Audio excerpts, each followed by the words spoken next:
Bismillahirrahmanirrahim. Assalamualaikum warahmatullahi wabarakatuh. Saya Qori Miftahul Fahmi Pratama, mahasiswa Sekolah Tinggi Ilmu Kesehatan Sukabumi. Baik, di video kali ini saya akan mempraktekkan bagaimana cara pemeriksaan GCS atau Glasgow Coma Scale. Yang pertama, untuk pengetahuan umum, pengertian dari GCS ini atau Glasgow Coma Scale ini adalah suatu skala yang digunakan untuk mengetahui derajat atau tingkat kesadaran pasien dengan cara melihat respon pasien terhadap rangsangan-rangsangan yang diberikan oleh pemeriksa. Glasgow Coma Scale ini pertama kali diperkenalkan pada tahun 1974 oleh Graham Tisdale dan Brian J. Jennett, profesor bedah saraf di Institute of Neurological Science Universitas Glasgow. Nah, untuk jenis pemeriksaannya, pemeriksaan GCS ini memiliki 3 indikator pemeriksaan. Yang pertama eye dengan nilai maksimal yang bisa didapatkan sebanyak 4. Yang kedua verbal dengan nilai maksimal yang bisa didapatkan sebanyak 5. Dan yang terakhir motorik dengan nilai maksimal yang bisa didapatkan sebanyak 6. Untuk selanjutnya, tujuan dari pemeriksaan GCS atau Glasgow Coma Scale ini yaitu untuk mengetahui tingkat kesadaran pasien, di mana dikatakan kompos mentis jika nilai GCS pasien didapatkan di antara 14 sampai dengan 15, apatis jika nilai GCS didapatkan antara 12 sampai dengan 13. Selanjutnya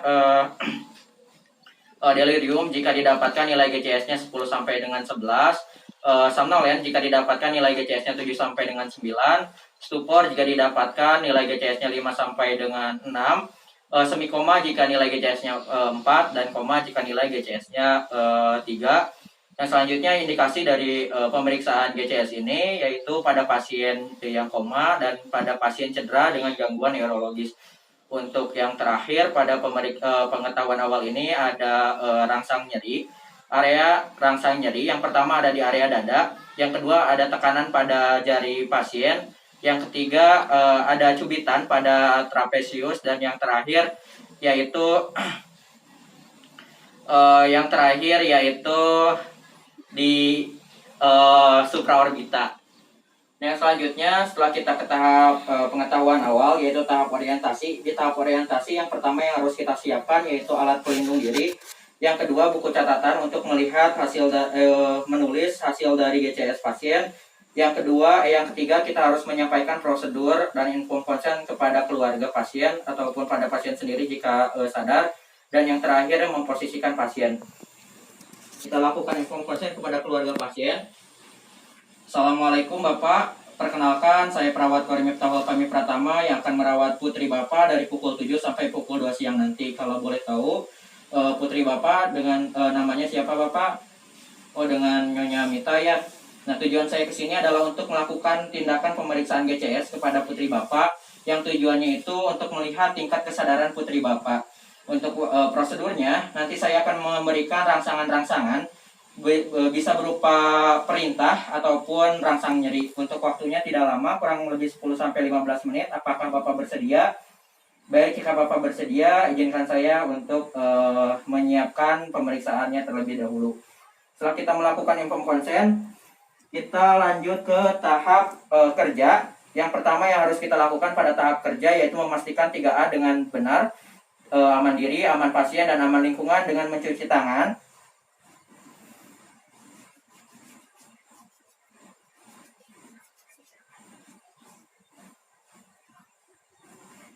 Setelah itu menggunakan alat pelindung diri berupa handscoon.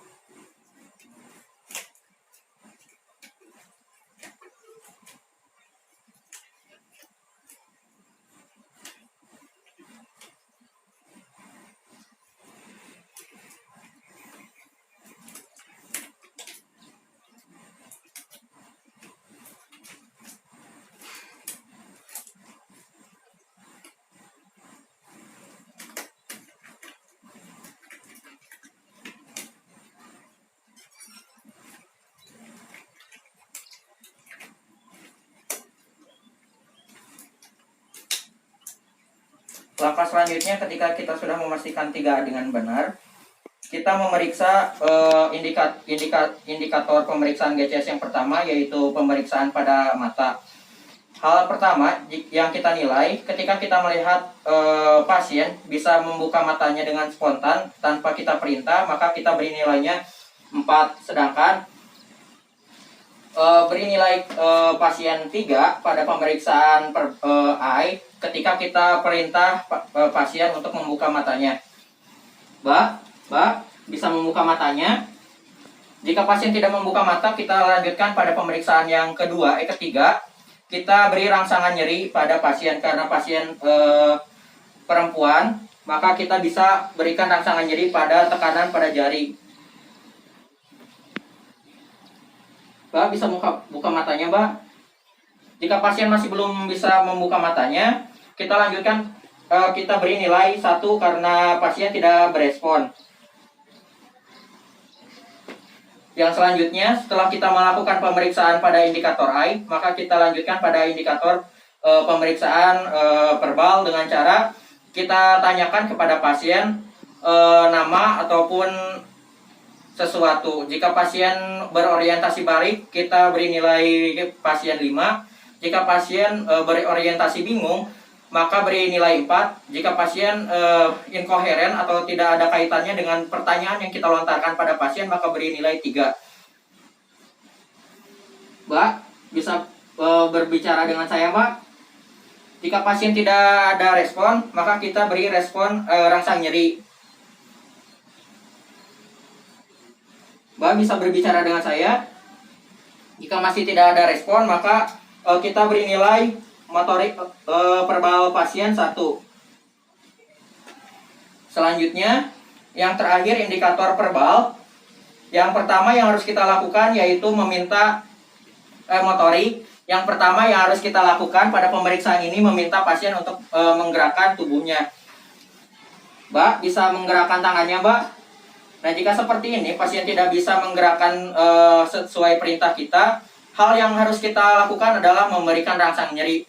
Jika jika kita berikan rangsang nyeri, pasien melokalisir dengan memegang tangan kita atau menepis tangan kita, maka beri nilai 5. Jika pasien menjauhi dari rangsangan nyeri, diberi skor 4. Jika pasien melakukan fleksi abnormal, maka beri nilai 3. Dan jika pasien melakukan ekstensi abnormal, maka diberi nilai 2. Dan jika pasien tidak berespon, maka beri nilai 1. Kita beri rangsang nyeri dan pasien masih tidak berespon, maka kita beri nilai 1 pada pemeriksaan motorik. Setelah itu kita simpulkan dan sampaikan kepada orang tua atau keluarga pasien. Bapak, ternyata putri Bapak setelah saya lakukan pemeriksaan GCS itu berada pada tingkat kesadaran koma karena pada saat pemeriksaan tadi indikator eye atau mata dari putri ibu Bapak bernilai 1, sedangkan verbal ataupun kemampuan berbicara putri ibu juga bernilai 1, dan yang terakhir motorik juga putri ibu tidak bisa bergerak sehingga diberi nilai 1, sehingga keseluruhannya skor putri Bapak itu hanya 3 dan itu menunjukkan kesadaran koma. Mungkin hanya itu yang bisa saya lakukan, Bapak. Nanti 1 jam ke depan saya akan kembali ke sini untuk melakukan terapi infus kepada putri Bapak. Saya pamit ya, Bapak. Assalamualaikum. Setelah itu kita bereskan alat.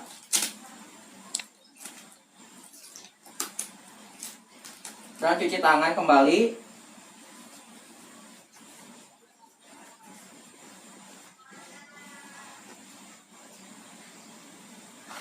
Setelah itu kita lakukan dokumentasi.